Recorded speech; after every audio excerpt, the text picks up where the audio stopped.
नमस्कार दोस्तों, हम चर्चा कर रहे हैं आज लाभ हानि खाते की। इससे पहले हमने चैप्टर में किया था ट्रेडिंग अकाउंट यानी व्यापार खाता। जैसा कि हम जानते हैं, व्यापार खाते में व्यापारिक से आने वाली कुछ ही मदों का उसमें लेखांकन होता है और प्रॉफिट एंड लॉस में लाभ हानि खाते में वे सभी मदें आ जाती हैं जो व्यापार के अंदर जितने खर्चे होते हैं वो इस साइड में आते हैं, जो इनकम्स होती हैं वो इस साइड में आ जाती हैं। आय को इस साइड में लिखा जाता है जिसे हम क्रेडिट मानते हैं और व्यय को सभी खर्चों को इधर लिखा जाता है जिसे हम डेबिट मानते हैं। व्यापार खाते में यदि लॉस होता है तो वो लॉस उधर से उठकर इधर आ जाता है जिसको यहाँ पे लेखांकन किया जाता है। इसे हम ग्रॉस लॉस लिखकर यहाँ पे अंकित करते हैं। यदि किसी व्यापार खाते में प्रॉफिट होता है तो वो प्रॉफिट व्यापार खाते से लाभ हानि खाते में इधर शिफ्ट हो जाता है और यहाँ लिखा जाता है ग्रॉस प्रॉफिट यानी सकल लाभ, जो ट्रेडिंग अकाउंट से यहाँ शिफ्ट होकर आता है। इसमें वे सभी इनकम और खर्चे और जुड़ जाते हैं। इसके पश्चात नेट लाभ मिलता है जिसे शुद्ध लाभ कहते हैं और उसको बैलेंस शीट के कैपिटल में ट्रांसफर किया जाता है। अगर लॉस होता है तो घाटा और प्रॉफिट होता है तो लाभ, दोनों जोड़ दिए जाते हैं। इसी क्रम में हम देखते हैं कि ग्रॉस प्रॉफिट या ग्रॉस लॉस इस जगह लिखा जाता है, ग्रॉस प्रॉफिट इस जगह लिखा जाता है।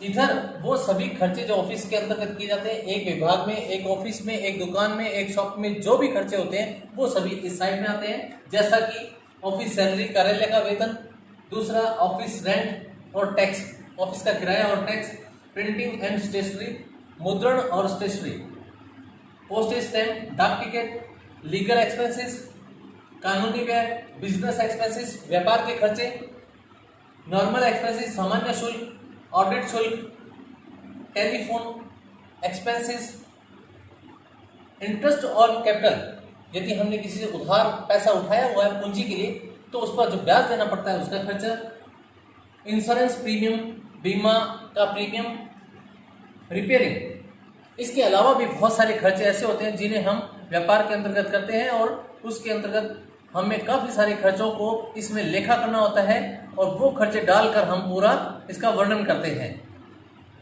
जैसा विज्ञापन, ढुलाई, परिवहन का शुल्क, यात्रा व्यय, अगर बैड डेबिट्स हों वो भी डाले जाते हैं, पैकिंग का खर्चा, कोई छूट दे हो तो वो, या लाइसेंस का कोई शुल्क हो तो वो, डेप्रिसिएशन या फिर दलाली या फिर आग या चोरी से हुई हानि, बैंक का कोई टैक्स हो या बैंक से संबंधित कोई ऋण हो या फिर बैंक से संबंधित कोई भी खर्चा हो जैसे चेकबुक का आदि का खर्चा। उसके पश्चात हम आते हैं शुद्ध लाभ पर, नेट प्रॉफिट। यहाँ पर हम शुद्ध लाभ को निकालते हैं।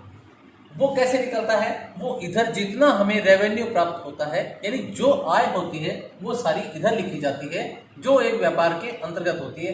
कौन कौन सी आय? जो सेल के अलावा सभी आय, जैसे रेंट रिसीव्ड, किसी चीज पर हमें किराया प्राप्त हुआ, एग्जाम्प्ट यानी छूट प्राप्त हुई, अर्न कमीशन, हमें कमीशन प्राप्त हुआ, इसी तरह से इंटरेस्ट प्राप्त हुआ, स्टॉक डिविडेंड, शेयर पे लाभांश प्राप्त हुआ, profit, miscellaneous revenue, income from other sources, विभिन्न स्रोतों से हमें कोई आय प्राप्त होती हो या फिर किसी भी प्रकार का हमें लाभ अर्जित होता हो, उस आय अर्जित होती हो उसको इसमें समाहित करेंगे।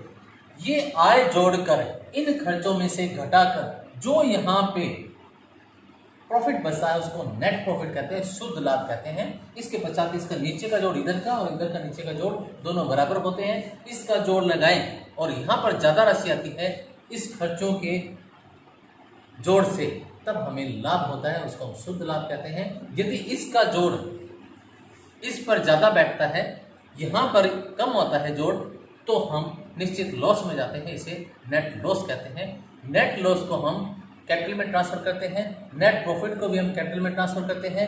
नेट लॉस और नेट प्रॉफिट दोनों ही कैपिटल में जाकर समाहित होते हैं, हस्तांतरित किए जाते हैं। यहाँ से वो खाते वहाँ हस्तांतरित कैपिटल में ट्रांसफर हो जाते हैं। उसके बाद बनती है बैलेंस शीट। धन्यवाद दोस्तों।